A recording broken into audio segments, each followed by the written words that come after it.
Yamaha just shook the motorcycle world to its core. What they've unleashed isn't just a bike, it's a direct challenge to a dominant brand's legacy. With groundbreaking tech, performance that rivals the best, and a price that's almost too good to be true, this could change everything. Stick around because what happens next could redefine the game. Yamaha didn't just launch, they declared war. This wasn't a routine release, it was a declaration of war. When Yamaha unveiled the Lander 250, the reaction wasn't muted curiosity.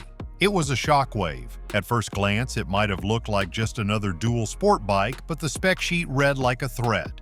A 249 cubic centimeter air-cooled engine pushing over 20 horsepower, a full LED projector headlamp, disc brakes with ABS, and a fuel tank sized for distance riders. But what made it lethal wasn't just what it had, it was what it cost. Yamaha was placing it within striking distance of $2,300, a number that brought the KLX 230 from Kawasaki directly into the crosshairs. Kawasaki's entry-level off-road lineup has long been perceived as an aspirational step up from mass-market dual sports. It has cultivated a premium, untouchable position.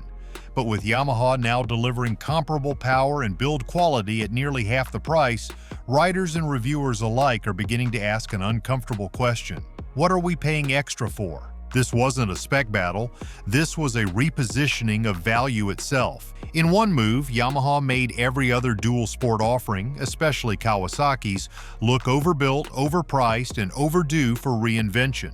And that's when people started looking past the horsepower figures and into something deeper. It wasn't just about what Yamaha built, it was about who they were targeting with surgical precision. If this hit you differently, give it a like. It helps more riders find it. And drop a comment. Is Yamaha rewriting the rules or just waking up the competition? A strike at Kawasaki's core market. Yamaha didn't take a swing at the margins. They went straight for Kawasaki's jugular, the aspirational commuter rider segment.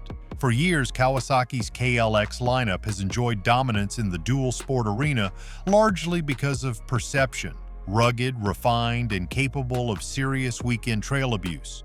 But Yamaha's Lander 250 wasn't just built to challenge it, it was designed to replace it. Everything about the bike signals strategic precision.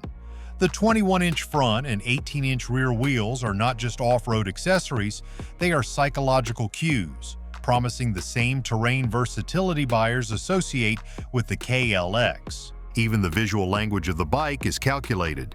The long-travel telescopic forks, the high-mounted fenders, the solid digital LCD instrument cluster. Yamaha wasn't just competing on form, they were mimicking the exact qualities that Kawasaki used to define its niche. It's not a coincidence, it's a message. And that message is, whatever you thought only Kawasaki could give you, we can do it for less. But perhaps the most critical hit wasn't physical.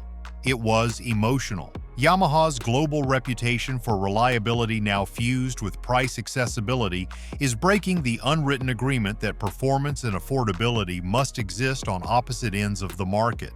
Kawasaki once banked on being exclusive. Now exclusivity is being outflanked by calculated accessibility. And if Kawasaki's dominance rested on owning the off-road dream, Yamaha just started turning that dream into a mass-market reality. But as riders looked closer, they found something even more disorienting. But the real disruption wasn't found on the trail or in the torquey curve, it was hidden behind the glass of the dashboard. These deals won't last. Check the description now for gear and upgrades that are shaking up the industry before they disappear.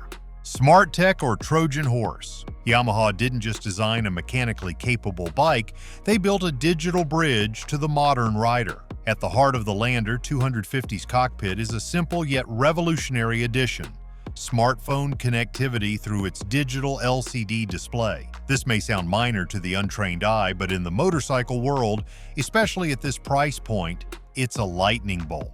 It's the kind of feature that once lived exclusively in machines priced over 3 times as much. With this addition, Yamaha has done something far more clever than just enhancing user experience. They've redefined what value means in this category. While Kawasaki's KLX 230 keeps things analog and bare bones in the name of purity, Yamaha is saying something different. The modern rider doesn't want to choose between performance and tech, they want both. Add in the fuel injection system, the LED lighting, the dual-purpose tires with real-world grip, and a seat height that works for both new and experienced riders, and the Lander starts looking less like a mid-tier motorcycle and more like a Trojan horse. It appears modest, affordable, familiar, but inside it carries the kind of future-proof features that destroy categories from within. This is why traditionalists are nervous. Because Yamaha isn't just improving the ride, they're altering the very expectation of what a sub-2 lakh motorcycle should offer.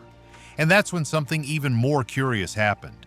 As riders leaned in closer, waiting for Kawasaki's counterpunch, something far more deafening emerged. Absolute silence. Kawasaki's silence said everything. When a competitor attacks your market share with an aggressively priced, feature-rich, high-performance machine, the standard play is to respond quickly. Kawasaki didn't. No new ads, no price adjustments, no counter-announcements. The absence of a response was louder than a denial. It was a pause. A moment of hesitation that sent a subtle but undeniable message to the market. We weren't ready for this. Dealers began whispering. Riders started speculating. Was Kawasaki planning a quiet revision of the KLX 230? Would they trim the price, upgrade the tech, or simply let the Yamaha storm pass? The uncertainty bled into forums, leaked into showrooms, and slowly turned into doubt. That doubt then mutated into perception. And in motorcycles, perception is everything. A brand like Kawasaki doesn't need to lose 100,000 units to be wounded. It only takes a crack in the myth. One moment when a previously unquestioned product starts feeling overpriced. Yamaha didn't just compete on features, they realigned the price-performance conversation in the dual sport category. And when that happens, silence can be fatal. Some viewed Kawasaki's quiet as strategic. Maybe they're planning a full-scale counter. But others, especially longtime brand loyalists, heard it differently. They heard surrender. Or worse, they heard confusion. And when confusion replaces confidence in a premium brand's image, the market doesn't wait for explanations. And just when it looked like Yamaha had sealed their victory, Kawasaki began plotting a dangerous counterstrike. Kawasaki tried optics and missed. When the Yamaha Lander 250 began sweeping headlines and YouTube thumbnails alike, Kawasaki didn't respond with a better bike. They responded with a brochure. Within days of Yamaha's announcement, Kawasaki launched a new social campaign spotlighting the KLX 230's pure off-road DNA with gritty footage of dusty trails and aggressive jumps. But the message felt hollow. Riders weren't looking for Instagram-ready dirt shots. They were looking for real-world value. And Kawasaki, it seemed, didn't get the memo. Instead of reasserting dominance with substance, they leaned on style. Press releases repeated buzzwords like heritage and authentic performance, but avoided any mention of the Lander or its undercutting price. It was as if ignoring Yamaha's entry would somehow erase it, but the silence only made things worse. The public saw it as arrogance, and when a challenger comes in with better value, silence isn't strength. It's surrender wrapped in marketing jargon. Reviews started shifting. What once were glowing endorsements of the KLX turned into polite qualifications. Still a solid machine, but dated in key areas. The shift in tone reflected something deeper, a crack in the image Kawasaki had worked for decades to build. And as they scrambled to protect that image with staged visuals and selective specs, the conversation moved on without them. Behind the corporate slogans and glossy campaigns, a storm was building inside Kawasaki's own walls, and it was about to break. The engineers who tried to warn them. Before the Lander ever hit showroom floors, Kawasaki's own engineers had started raising red flags. According to sources close to internal product planning, development teams were increasingly frustrated with executive reluctance to innovate. One engineer who had worked on the KLX platform for over 7 years reportedly warned, "We're treating this bike like it's frozen in 2018. His concerns were brushed aside. Management believed the KLX still carried enough brand weight to coast through another cycle. But Yamaha's bold move changed everything. The engineering team had long advocated for updated electronics, dual-channel ABS, and digital instrumentation to meet evolving consumer expectations. But those proposals were consistently delayed or denied in favor of cost-saving measures. When Yamaha dropped a sub-2 lakh, tech-forward, performance-balanced dual sport into the market, it wasn't just the public who noticed the gap. Kawasaki's own staff saw what could have been and what should have been. Tension escalated.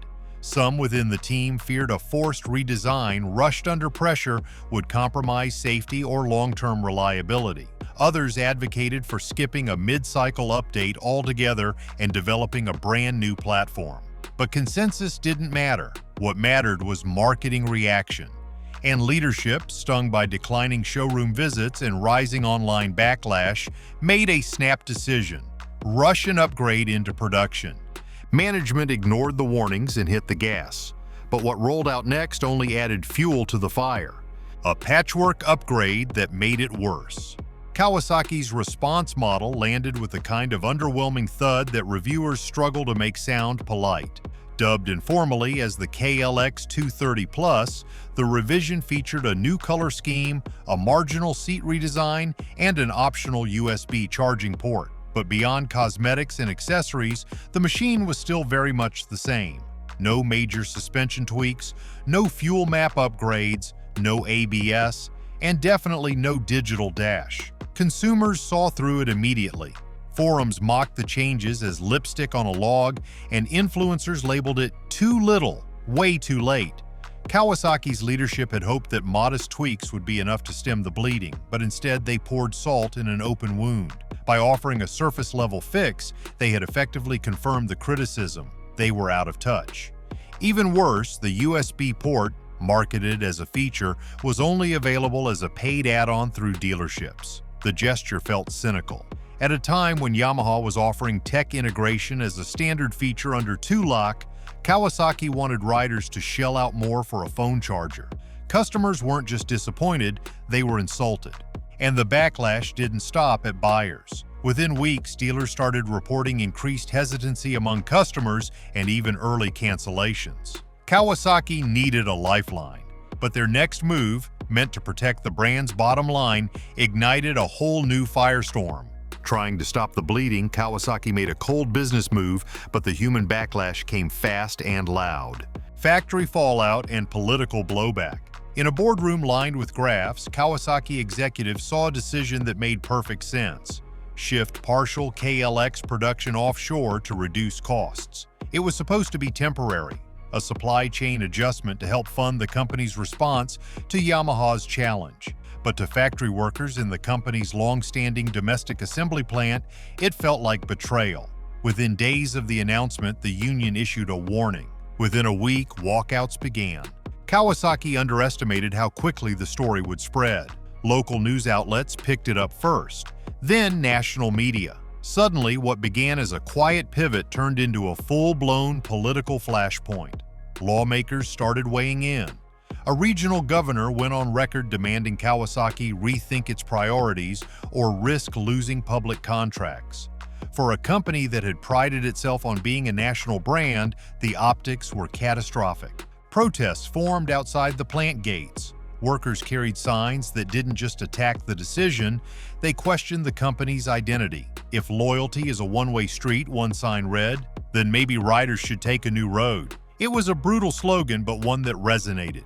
Consumers weren't just watching, they were internalizing the message. Loyalty cuts both ways. Facing a PR nightmare and political threats, Kawasaki issued a vague statement promising to explore options and respect all stakeholders. But the damage was done. Trust had eroded among workers, among riders, and among voters. And just as Kawasaki scrambled to contain the fallout, something far more destabilizing was starting to unfold across the rest of the motorcycle industry. Honda moves, KTM cuts, the fallout spreads. The motorcycle industry moves fast, but not this fast. Within weeks of Yamaha's Lander 250 announcement, the shockwaves reached far beyond Kawasaki. Honda, the quiet powerhouse of the segment, broke its silence with an accelerated timeline for a midweight dual sport aimed squarely at Yamaha's pricing tier. Insiders confirmed a rush order had been issued to update the CRF platform with additional tech and a leaner chassis. It wasn't a new model, it was a rescue mission. Meanwhile, KTM reacted with a different tactic. Instead of pivoting production or redesigning models, they slashed prices on select variants of their adventure lineup in key markets. The idea was to defend their premium segment by offering discounts without sacrificing brand prestige. But price drops, no matter how tactical, send a message. And the message here was clear. Yamaha had altered the playing field. Even Royal Enfield and Hero MotoCorp, both with one eye on global expansion, began internal reviews of their upcoming off-road and adventure models. Yamaha didn't just introduce a bike, they launched a crisis across the entire competitive map. Suddenly, every brand was forced to ask the same uncomfortable question: are we offering enough value? But as manufacturers scrambled to reposition, another group, the middlemen between factory and customer, started asking their own hard questions. While rivals scrambled at the top, unrest was bubbling at the bottom, in the very showrooms that once held the line. Dealers began to rebel. For years, Kawasaki's dealership stood as its strongest front line. They upheld the brand's legacy, protected pricing discipline, and preached the gospel of KLX superiority. But that loyalty began to erode the moment they were asked to sell bikes that no longer sold themselves. As Yamaha's Lander 250 flooded social media and pre-orders ticked upward, Kawasaki dealers were left holding unsold inventory and fewer answers. One major dealer operating 3 showrooms across 2 states confided that sales inquiries had dropped by over 40% in just 2 weeks. But it wasn't just the silence that stung, it was the questions. Customers didn't just want to compare horsepower or torque, they wanted to know why they should pay more for a bike with less. Dealers, stuck between frustrated riders and a stubborn corporate line, were forced into an impossible corner. Then came the quiet revolt. Some began diverting would-be KLX buyers toward alternative brands under the table. Others started publicly questioning Kawasaki's lack of urgency on social platforms, using coded language that longtime customers understood. A few went even further, picking up secondary Yamaha distribution agreements just to stay afloat. As loyalty fractured between brands and dealers, a new player entered the battlefield. Governments ready to pick economic favorites. States choose sides and pick winners. In the wake of Yamaha's aggressive market entry and Kawasaki's offshoring fiasco, state governments saw an opportunity. Economic development boards, always hungry for manufacturing contracts and job creation headlines, began actively courting both companies with promises of tax incentives and fast-tracked permits. But they weren't offering deals equally. Yamaha's image, efficient, affordable, and expanding, gave state leaders political cover to invest public support. Several states floated infrastructure upgrades and workforce development grants in exchange for assembly centers or battery partnerships. The tone was clear. Yamaha represented the future. Kawasaki, on the other hand, faced a different reception. The decision to shift production offshore had soured public sentiment and made political sponsorship toxic. A few governors even threatened to revoke local incentives if Kawasaki didn't reverse course. One high-ranking official stated bluntly, "We won't subsidize a company that's exporting our jobs to save face." This reshaped the entire competitive landscape. Motorcycle companies were no longer just fighting for market share, they were navigating political minefields. Those aligned with local interests stood to gain long-term support. Those seen as tone-deaf or indifferent risked becoming economic villains. But even political power couldn't match the force now shaping the industry from the inside out: the riders themselves. Riders turn into influencers. It started with a single post. A rider uploaded a photo of his brand new Lander 250 next to a friend's KLX 230 with the caption, "Half the price, double the features." Within hours, it went viral. Comments flooded in, stories followed, videos comparing ride quality, instrumentation, and even fuel economy began racking up views. But the real damage wasn't in the data, it was in the sentiment. Riders weren't just buying Yamaha, they were evangelizing it. Suddenly, the people Kawasaki had once counted on as loyalists, die-hard enthusiasts who posted trail rides and maintenance guides, were flipping. Not all were switching bikes, but many were switching tone. Posts began appearing with captions like, "Still love my KLX, but damn Yamaha made it hard to justify." The shift wasn't organized. It was organic, and that made it unstoppable. Dealers watched as walk-in customers quoted TikTok reviews and YouTube side-by-side breakdowns. New riders, especially younger ones, came in with minds already made up. The influencer wasn't a brand ambassador. It was their neighbor, their cousin, or a stranger on Reddit. The credibility was unfiltered, the excitement was real, and the loyalty, it had shifted. Kawasaki could outspend Yamaha in ads. They could revise brochures and call in brand partners, but they couldn't buy authenticity. Not anymore. And that's when executives realized the most dangerous competitor wasn't just Yamaha, it was momentum. Yamaha's hidden cost, and why it matters. For all the praise Yamaha earned after the Lander 250's release, one truth remained largely unspoken. The numbers didn't add up. Producing a tech-forward, full-size, dual-sport motorcycle at under $2,300 was either a miracle or a mirage. Industry analysts began whispering about razor-thin profit margins and subsidized launch pricing that couldn't possibly hold. Yamaha had pulled off a public relations masterstroke, but possibly at the cost of long-term sustainability. Manufacturing a fuel-injected, ABS-equipped, off-road-capable bike isn't cheap. Lithium-ion batteries for optional connected dashboards, high-strength steel frames, and localized assembly all require significant capital investment. The Lander's price tag made waves, but internally, the risk was clear. Unless Yamaha achieved overwhelming sales volume or secured regional subsidies, they were bleeding profit on every unit. Some industry insiders compared it to a loss leader strategy: shock the market, steal share, and hope to upsell later. But motorcycles aren't mobile phones. Riders don't replace them every year. A bet on market dominance had to be backed by long-term cost control. Yamaha executives knew this. Suppliers knew this. The gamble wasn't just on riders switching, it was on Yamaha's global ecosystem absorbing the shock. With financial pressure mounting and critics closing in, Yamaha wasn't the only brand facing an identity crisis. Kawasaki was about to make a move no one saw coming: Kawasaki's unlikely alliance with labor. As the backlash over Kawasaki's offshore production shift intensified, the company made an about-face. But instead of a polished PR apology, they did something unexpected. They called in the unions. Historically tense, the relationship between Kawasaki management and its factory workforce had long been defined by cautious distance. But now, with protest signs stacking up outside assembly plants and dealers losing faith, both sides saw a shared interest in survival. The first meeting wasn't friendly. Union leaders demanded immediate job guarantees. Kawasaki executives demanded wage freezes and streamlined shifts. But over 3 grueling weeks of negotiations, something shifted. The unions, eager to preserve jobs and regain public support, offered a deal: maintain domestic production of the KLX and future models, and they would back Kawasaki with public endorsements and strike moratoriums. It worked. The company agreed to reinvest in a retooled production line, integrating upgraded tech sourced from local suppliers. The unions launched a campaign titled "Built Here, Ridden Everywhere," framing Kawasaki not as a fading giant, but as a local fighter. The message resonated. Social media turned cautiously optimistic. Some buyers who had sworn off Kawasaki reconsidered. The irony wasn't lost on anyone. A company known for its independence had turned to organized labor for credibility.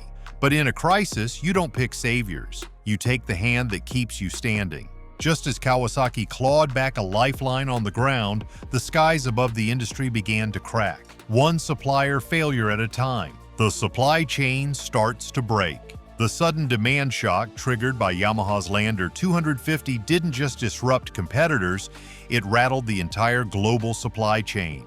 Small and mid-tier parts suppliers who had long depended on predictable volumes from legacy brands found themselves overwhelmed or displaced. Yamaha's aggressive pricing model meant negotiating harder with component vendors, slashing margins, and pushing delivery timelines to the edge. Some suppliers couldn't keep up. One major plastic molding company in Southeast Asia, responsible for fairing components, declared insolvency after losing a Kawasaki contract and failing to match Yamaha's volume discounts. Another electronic parts firm in India issued a warning to shareholders that rapid client switching could lead to a fiscal shortfall by year's end. The chaos wasn't limited to parts.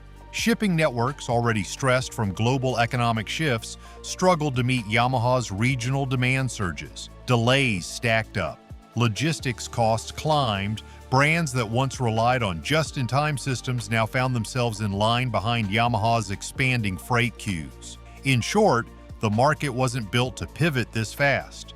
And what started as a pricing war had now evolved into an industrial stress test. The bike industry had never been more agile or more fragile. While factories faltered and shipping lanes buckled, the most unpredictable shift was still to come from the people buying the bikes. If you followed this far, you're clearly thinking ahead. Hit subscribe. What's coming next could change the industry again, and this channel's where you'll hear it before anyone else. Your next bike just became a bet. For decades, motorcycle purchases followed a familiar pattern. Brand loyalty, dealer relationship, a test ride or two, and a 5-year ownership plan. But now, that entire ritual had been rewritten. Yamaha's price disruption, Kawasaki's labor war, Honda's recalibration, and KTM's reactionary discounting created a market where stability was gone, and strategy mattered more than specs. Buyers now faced a strange new question.